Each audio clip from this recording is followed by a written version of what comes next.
Moshiach, the message you have for the whole world about the Moshiach? Yeah, I have printed it. It was printed in all the press of all the countries. If you will repeat it, then the Moshiach is ready to come now. It is over, only from our part to do something additional in the realm of goodness and kindness. So people should be doing goodness and kindness for him to come. At least a little more than Moshiach will come immediately.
Chamishah Asar B'Av, when spelled out, is the numerical value of Kasiva v'Chasima Taiva.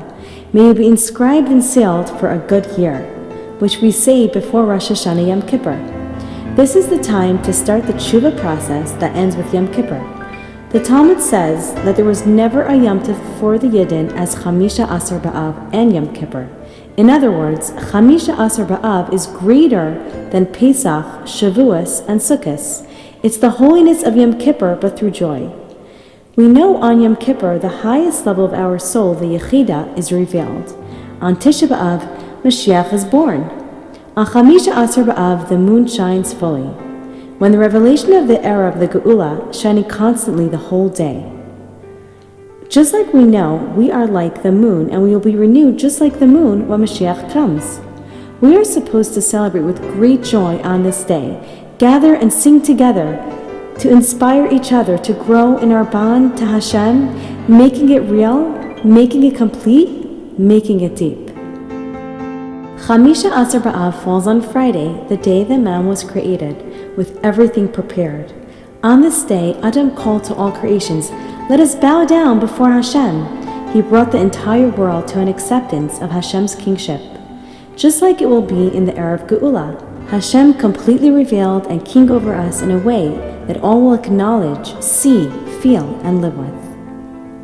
Just like Adam was created after all was prepared for him, on Friday, Erev Shabbos, here as well, being Friday, Erev Shabbos, Erev Geula, may we sit at the table of the Livyasan and Shirah with a third Beis HaMikdash right here with us now. Our Chachamim connected Chamishah Asar B'Av with an increase of Torah study, being that the nights are getting longer, and that is the reason why they are getting longer. Rashi explains that from Chamishah Asar B'Av onwards, whoever adds nights to the days in Torah study will have years added on to their life. Increasing means bechal ma'adecha, with your entire being, beyond your comfort zone, beyond what you're used to. And Hashem will reflect the same transcendence beyond what we are used to. Thereby, He will reveal the Torah Chadasha, the new dimensions of the Torah, which will be infinite and revealed in the era of Geula. At that time, we will live forever. Rabbi Shimon Bar Yochai was told, "With this text of yours, the Pnimis HaTorah, the inner dimension of the Torah, the Yidden, will be redeemed from Galus with Rachamim." May we gather in groups of 10 and increase in our learning of the revealed and hidden parts of Torah. The Shekhinah rests in groups of 10, specifically learning the laws of the Rambam on the topic of Moshiach, as by learning the parts of Torah on the topic of Moshiach, we manifest the reality we immerse ourselves in.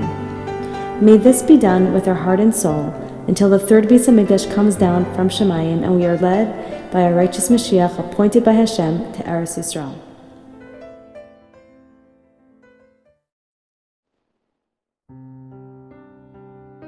When we sing a song, we connect to the thoughts of the composer of the song. When we sing a song composed by a tzaddik, we connect with the tzaddik's highest level of their neshama, chaya and yechida. We all have 5 parts to our neshama. The 3 lower parts, nefesh, ruach, and neshama, are in our body, and the 2 higher parts, chaya and yechida, are above our body.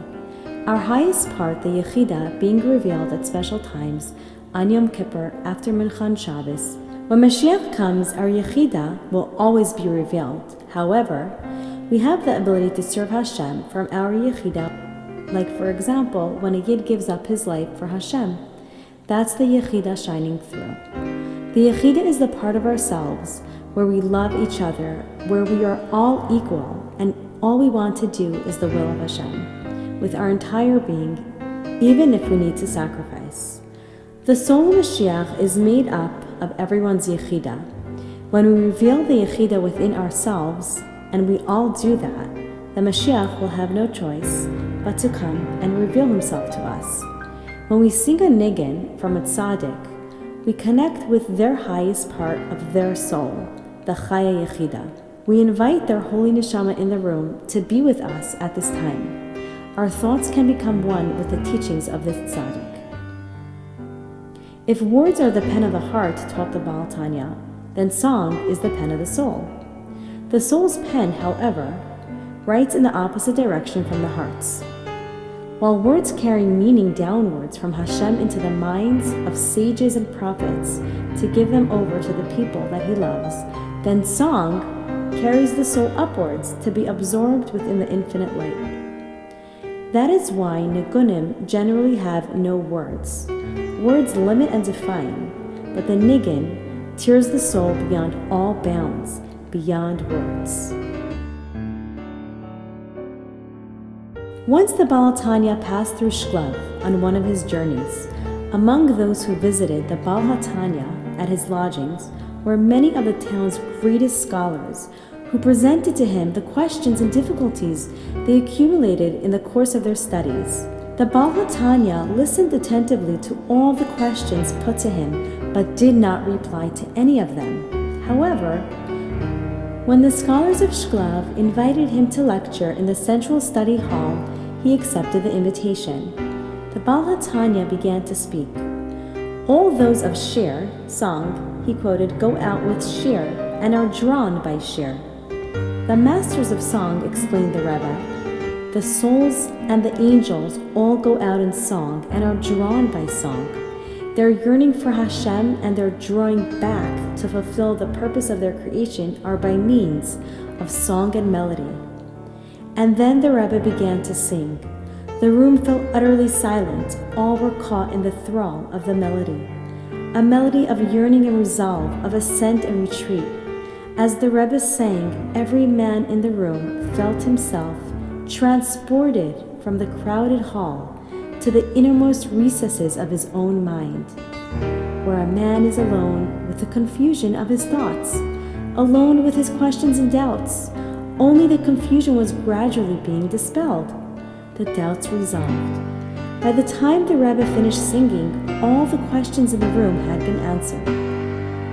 Among those present in Shklav study hall that day was one of the town's foremost prodigies, Rabbi Yosef Kalbo.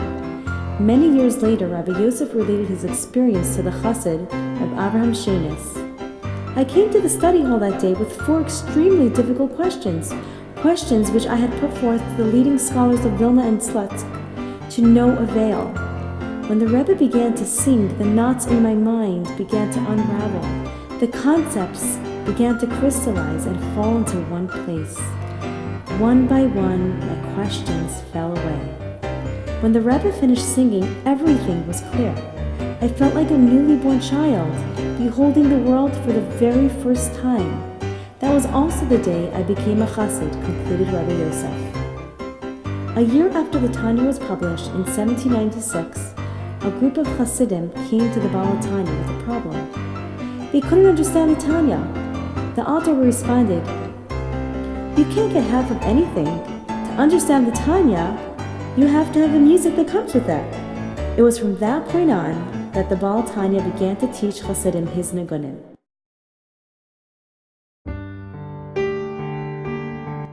The first Niggun we will start with is called Shalosh Tenuos.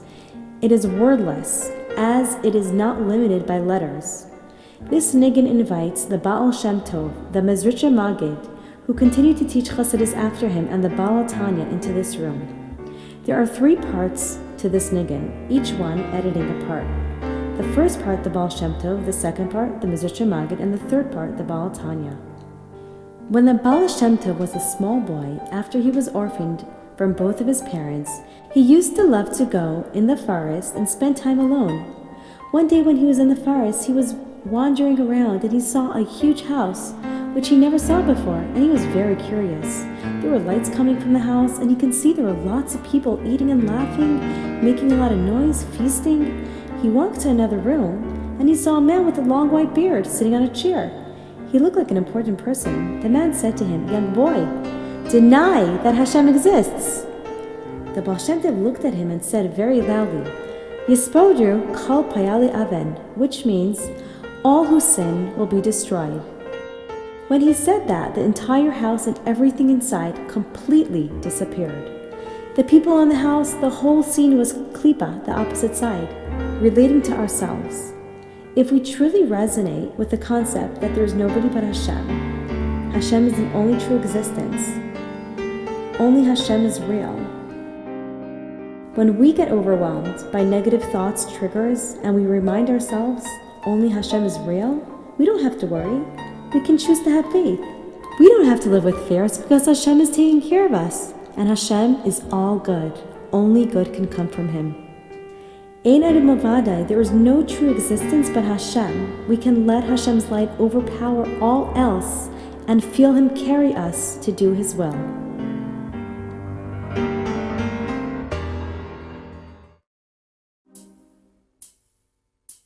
Shalosh Tenuos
This Niggun of Keili Ata is the Tenuos. It is a pasuk from Tehillim, which David HaMelech said with Nebuah, describing the future Geula, and when the Yidden will visit the Beis HaMikdash, they will say, "You are my Hashem, and I will praise you for the great things you have done for the Jewish nation. I will hold you high because you are my Hashem."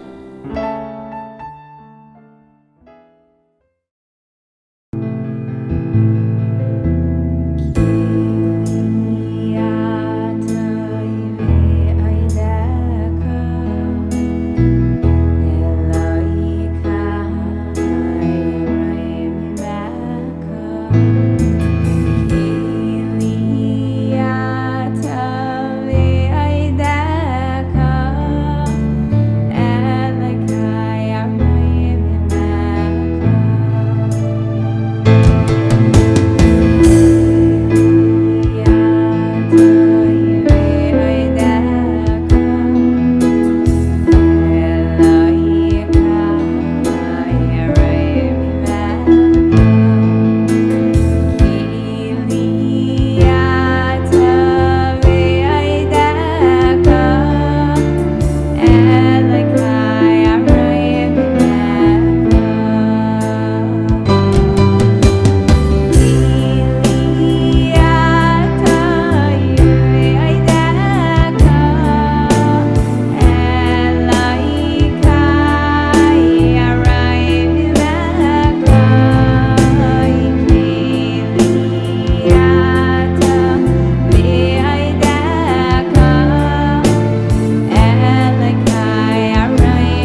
We now invite the Baal HaTanya's son, known as the Mittler Rebbe, to join us. He had an organized choir that sang for him called the Kapelya. This Niggun has 4 parts, corresponding to the 4 parts of the neshama that enter to purify the body of man. The Mittler Rebbe explains, song lies at the core of life. The source is in the most highest level of spiritual pleasure, and he explained, a river went out from Eden to water the garden. From the source of all delight, the river of life flows downward, branching outward to each world and every created being. Each thing thirsts to rejoin with its source above, and from that yearning comes its song, and with that song it comes alive. The heavens sing, the sun, the planets, and the moon. Each animal, each planet, each rock has its particular song according to how it receives life, until the entire world pulsates with a symphony of countless angels and souls and animals and plants and every drop of water and molecule of air singing the song that gives it life.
We now invite the Tzemach Tzedek to join us, the grandson of the Baal Tanya, who was raised by the Baal Tanya, being that there was a heavenly decree that he would not be able to live, so his daughter, Rebbetzin Devorah Leah, gave up her life for him. Thereby, the Baal Tanya took in his grandson to bring up. The Baal Tanya had tremendous self-sacrifice in spreading Chassidus and publishing the Tanya, as we know.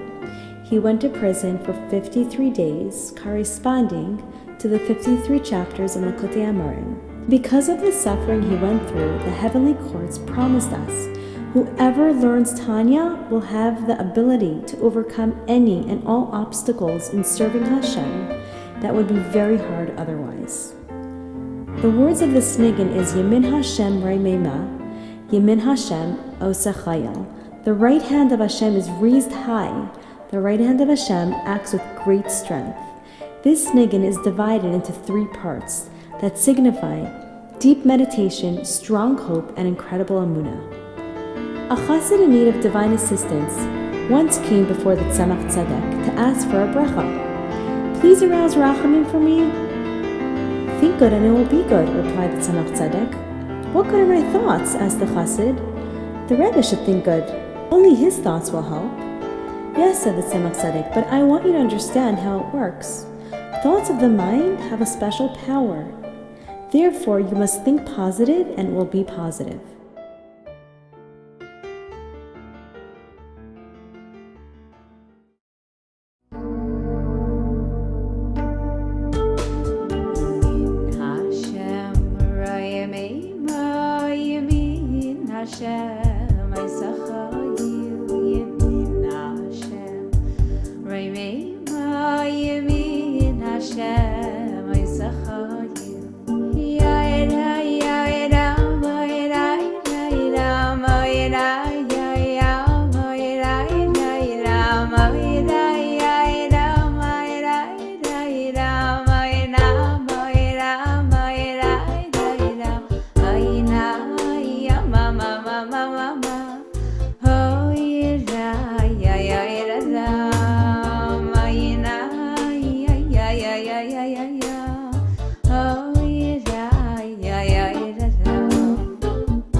We now invite the Rebbe Maharash to join us. The name of this Niggun is L'chatchiler Ariber, which is translated as to jump over obstacles. The motto of this Rebbe was, the world says, when you are faced with obstacles, go below, and if you can't, then go above. I say, from the start, L'chatchiler, go above.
We now invite the Rebbe Rashab to join us. This Niggun is called Niggun HACHANA.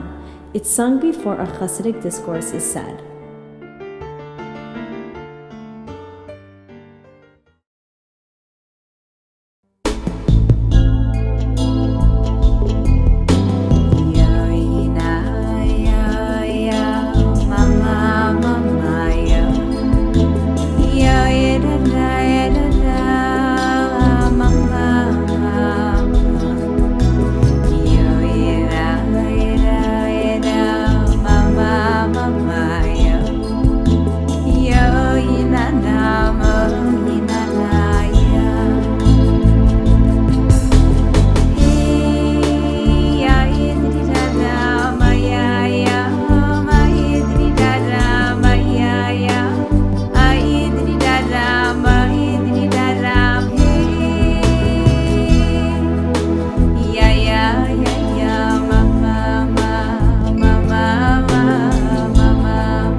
We now invite the previous Lubavitcher Rebbe to join us, known as the Frierdiker Rebbe. He taught, a Nigun opens windows in the soul.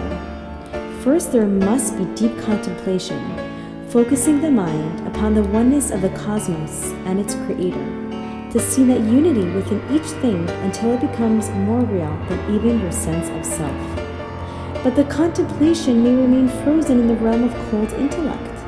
With a Nigun, what is held imprisoned deep in the soul pours down into the mind, and from the mind to the heart. Meditation may enlighten the intellect, but a Nigun can uplift and transform your entire being.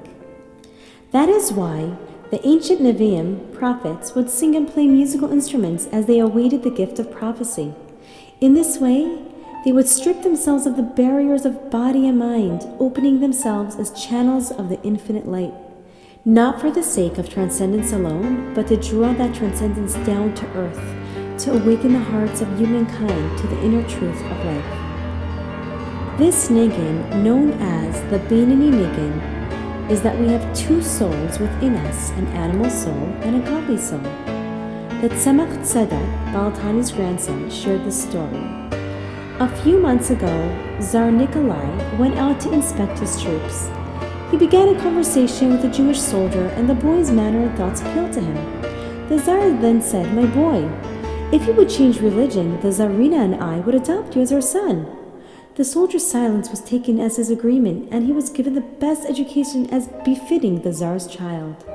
He was taken care of by the Tsar's highest officials. The night before his conversion was to take place, the soldier couldn't sleep. Opening up his bag, he found his Tanya. Randomly opening the Sefer, he opened to chapter 19, where the Baal HaTanya writes that each and every Jew will be ready to give up his life in order to sanctify Hashem's name. Since at that point, when its essence is being tested, the neshama has the strength to overcome every obstacle. These words found their mark, and he decided to be faithful to Hashem. In the morning, the high officials came and brought the soldier to the Tsar. The Tsar took hold of one of his hands and the Tsarina and the other, and they began walking to the ceremony. On both sides of the aisle through which they walked stood all the important officials and dignitaries, and everything was done in grandeur. As they reached their destination, they had to cross a bridge. Once on the bridge, the soldier suddenly dropped the hands of his would-be parents, jumped into the water, and drowned. In heavens, the actions of the soldier created a great commotion. It was decreed that when his neshama comes, the angels should stand on either side of him, and he should be escorted into Gan Eden. It was also decreed that my grandfather, the Baal HaTanya, should happily greet him with a Tanya in hand. Just like the soldier tapped into the essence of his being, his Yechida, that is one with Hashem, that will never allow us to separate from who we truly are, the fire behind him giving up his life for Hashem. We have the ability to tap into that part of us that only wants to do the will of Hashem in thought, speech, and action. And that is what it means to be a BEINONI. Even though there may be a struggle, however, the Baal HaTanya teaches it is within our reach to win that battle and do the will of Hashem at all times. With that in mind, let's sing this Nigun and think about one area in our life how we can align our will with Hashem's will more, whether that's in thought, speech, or action.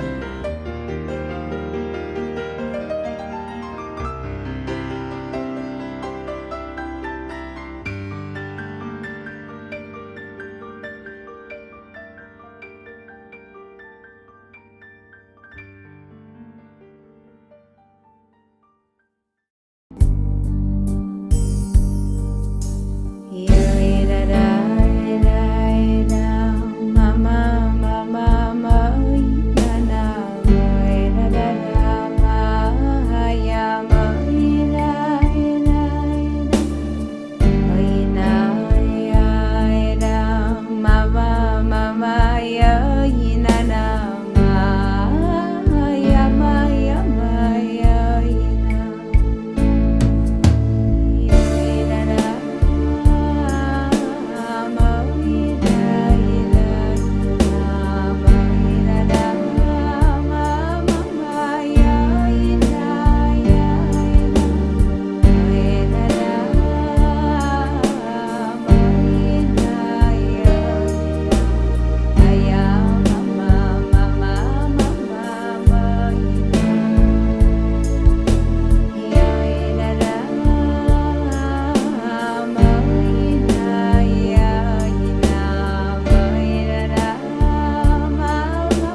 We now invite the Lubavitcher Rebbe to join. This Nigun was taught on Simchas Torah 1963 by the Lubavitcher Rebbe, based on the words from davening on Shabbos. The words expressed strong emunah in Hashem that we had and have throughout the generations in the final Geula. Just as Hashem took us out of Galas, Mitzrayim, so will Hashem redeem us with the coming of Moshiach. The next day, when the Rebbe asked one of his Chasidim to begin the song, he said that he had not yet mastered the Niggun. The Rebbe responded, "In this song, the main focus is not on the tune, it's on the text." The translation of the song Hu Elokeinu is He is our God, He is our Father, He is our King, He is our Redeemer, He is our Deliverer. He will deliver us and redeem us once more, shortly, and in His mercy He will let us hear, in the presence of all living, proclaiming, "Behold, I have redeemed you at the end of time as in the days of yore, to be to you for a God." This is from Kasser and Shabbos Musaf davening.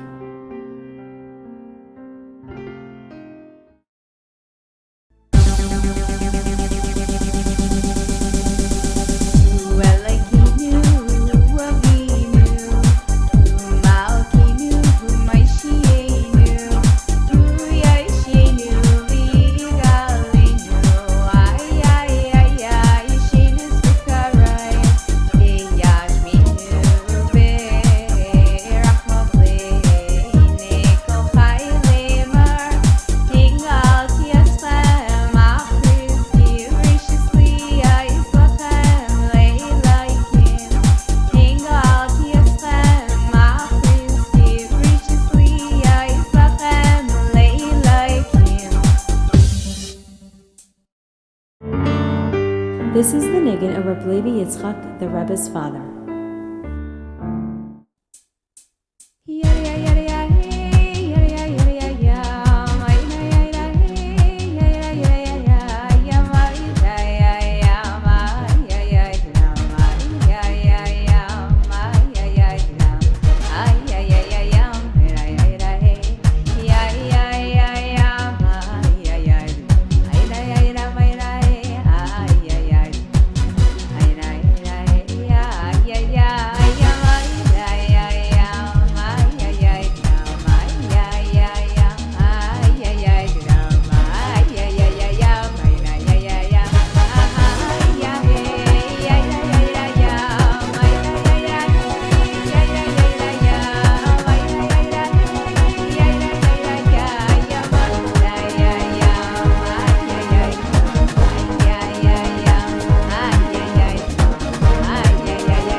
The Rebbe of Muditz, Rabbi Shaul Yedida Elazar, had Hasidim throughout the major towns and cities of Poland.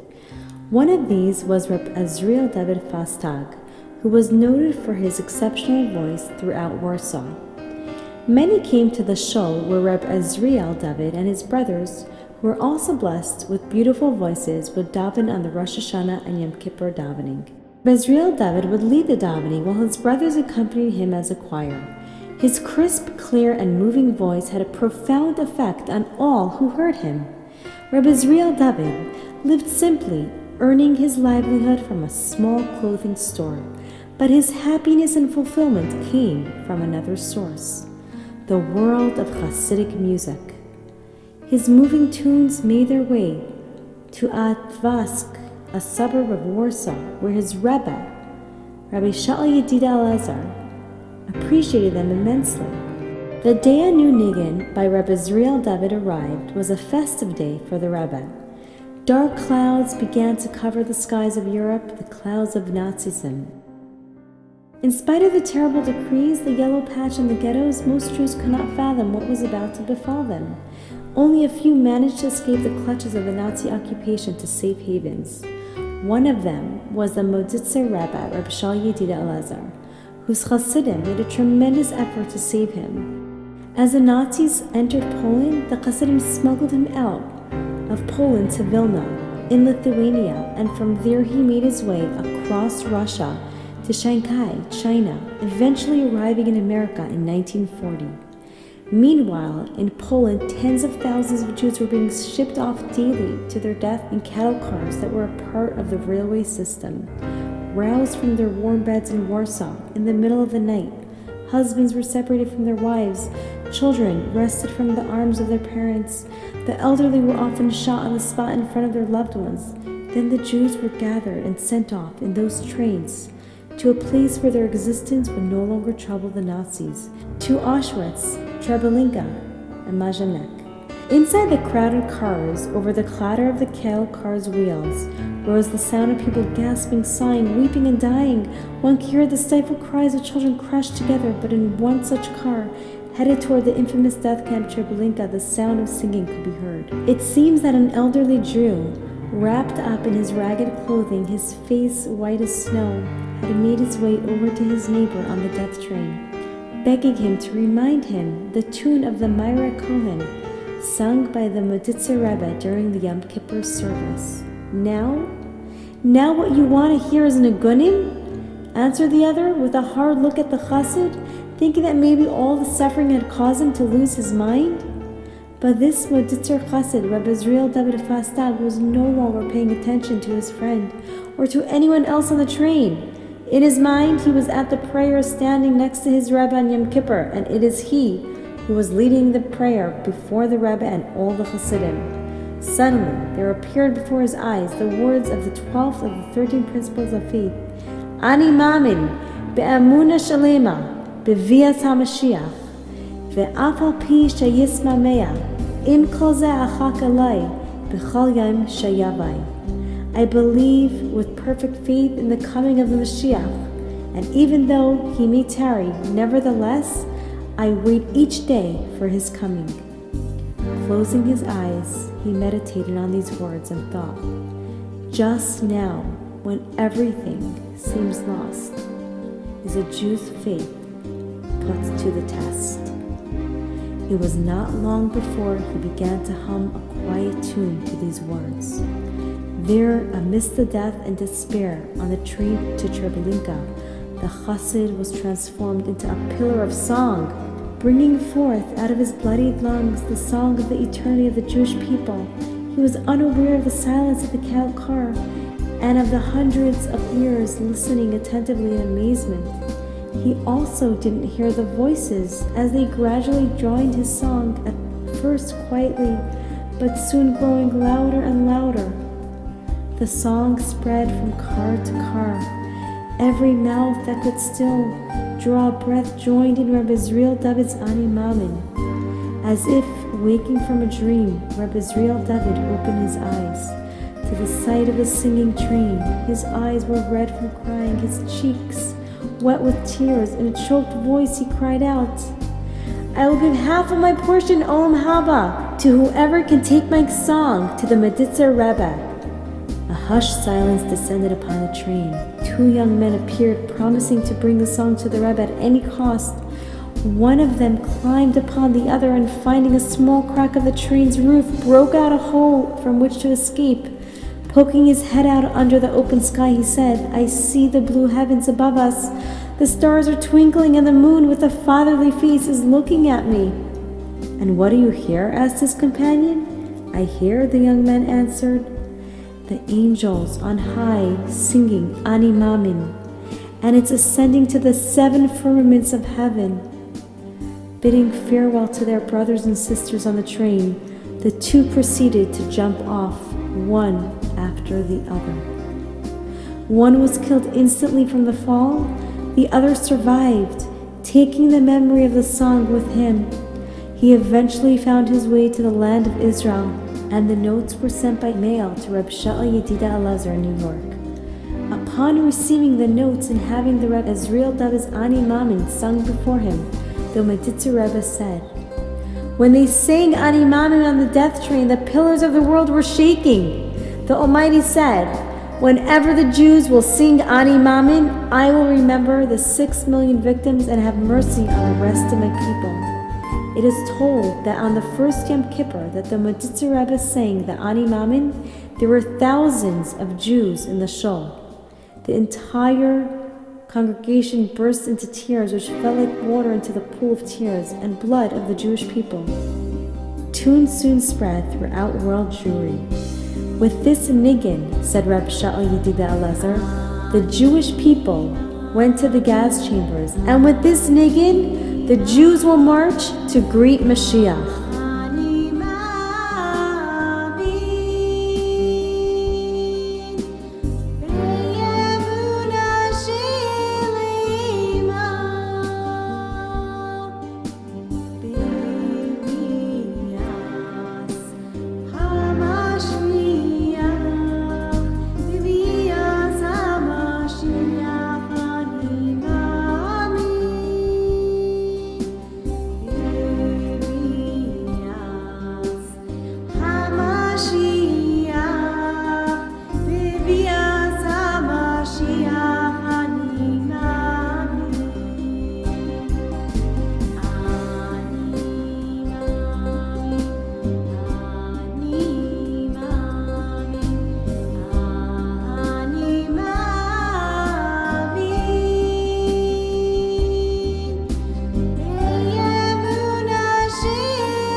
This Niggun is a very holy Niggun and only allowed to sing on special days. We play it by the chuppah. It is composed by the Baal Tanya with 4 parts, corresponding to the 4 spiritual worlds, Atzilos, Bria, Yetzira, and Asiya. Asiya is the lowest spiritual world. It has no end, and the end of the Niggun goes back to the first part of the song, corresponding to Asiya. Being that the purpose of elevation is to make a dwelling place for Hashem, each part is intended to elevate the singer and listener to the next spiritual world. The 5th Chabad Rebbe, the Rebbe Rashab, paints a picture of the inner fire burning in our soul when singing this melody. As we draw a connection between the 4 parts of the song, the 4 spiritual worlds, the letters of Hashem's holy name, and the 5 levels of our neshama. The Niggun gives voice to the human soul and strives to the divine. He concludes saying, the Baal Tanya, the entirety of Chassidus is within this song. The first part brings you back to a state of detachment and then into deep thought. The beginning of the Niggun shakes you up. It shifts you from your place so that you break away from the mundane environment, from worries and concerns, from all the things you need. Then it continues, taking you into a yet deeper state of thought. You begin to wonder, why are you needed? What is the purpose of being in this world? The second part of the Niggun is connected to the first. At its opening, you can sense a taste of bitterness, but immediately it moves on upward toward hopefulness. The bitter nuances and the hopeful, uplifting nuances both come out of the shaking up and introspection of the first part. When you are shaken up and detached from your place, there's an element of bitterness, the discomfort and embitterment over your spiritual situation. When you meditate deeply on the divine purpose of why you are here in this world, that brings a ray of hope and a movement upwards. The bitterness and the upward movement are 2 opposites. Bitterness is feeling broken. It causes a low spirit that breaks your entire being and tears it into tiny pieces. The uplifting movement, however, emerges from a sense of your self-worth, from the sense that after all, regardless of your lowly spiritual state, you are a human being, the chosen of all creations, and you can always return and set yourself back in the place where you belong. These 2 opposite themes, bitterness and ascent, are fused together through the theme of hope. When you contemplate the divine intent that brought you into the world, hope emerges, the very introspection into your failings, the very sense of deficiency, the feeling that you are lacking in some way, that itself is the beginning of the healing. There is a well-known saying, all sicknesses will be healed by Moshiach, except those that don't know they're sick.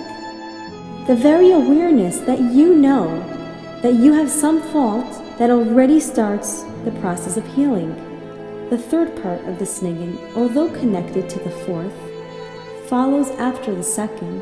The second contains that upward movement and functions like the kairach sandwich on Pesach. The sense of hope that unites the maror, bitterness, with the matzah, uplifting faith. It is then that you come to the third part of the Niggun. The third part lifts the neshama above and beyond. Yes, it follows after the second, and in the second you feel powerful bitterness. However, in the third part, the emphasis is on the sense of transcendent elevation along with an outpouring of the soul. In the progression upward, the fourth part comes after the third part, but in truth, the fourth is in its essence entirely removed from the third part. You can see what a qualitative leap lies between the third and fourth parts. The fourth brings out the deep joy of the soul, not mere elevation, but deep pleasure and ecstasy of the soul. To go in detail of the third part, where we mention it's the elevation of the soul, is produced by a cause. That cause is lower quality than its effect. Just like bitterness, hope, and ascent of the second part are a result of the detachment, shooken up and introspection of the first, similarly, the elevation of the soul expressed in the third is a result of the bitterness, hope, and ascent of the second. The first reason why the fourth part has a connection with the first is because the higher something is, the greater its potential to descend downward when it needs to be drawn down. The second reason why the first is connected to the fourth, in Sefer Yetzirah it says, the beginning is wedged in the end. The planting of the beginning is in the end, since Hashem desires for himself a dwelling place in the lower worlds, thus through the service of man.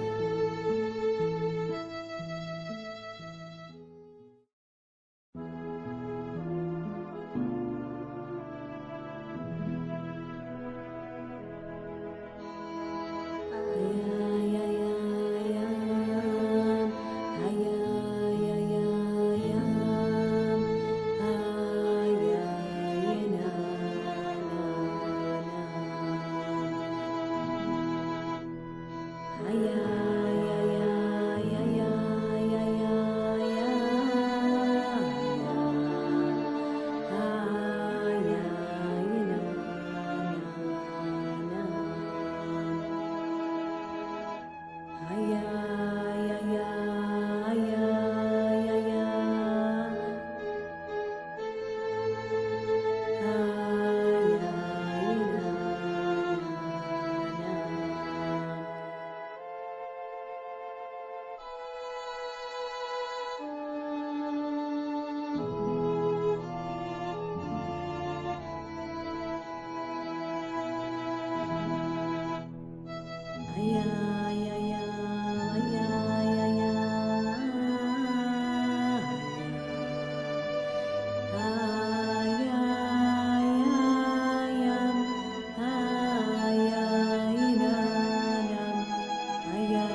This Niggun is from the time of the Mittel Rebbe.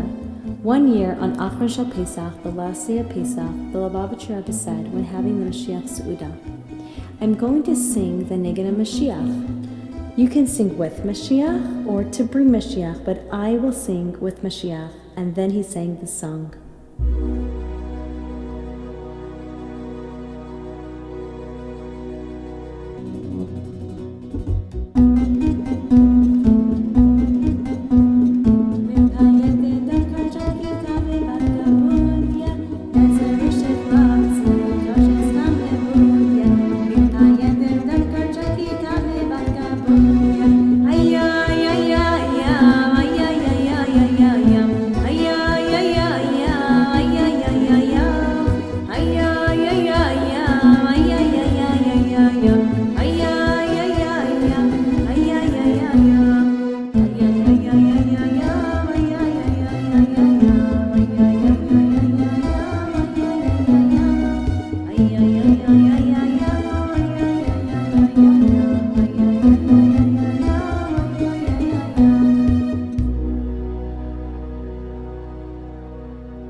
We want Moshiach now. Want means that we need it desperately, and that we are lacking something without it. We don't just think about this yearning, we talk about it. What's more, we sing about it with passion.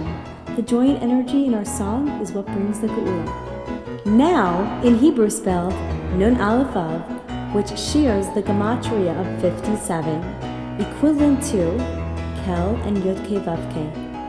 Those two names represent Hashem's unbounded kindness, being drawn into the world. That is the state the world will be when Moshiach comes. Singing and imploring while yet in Galus rouses Hashem to make it happen immediately.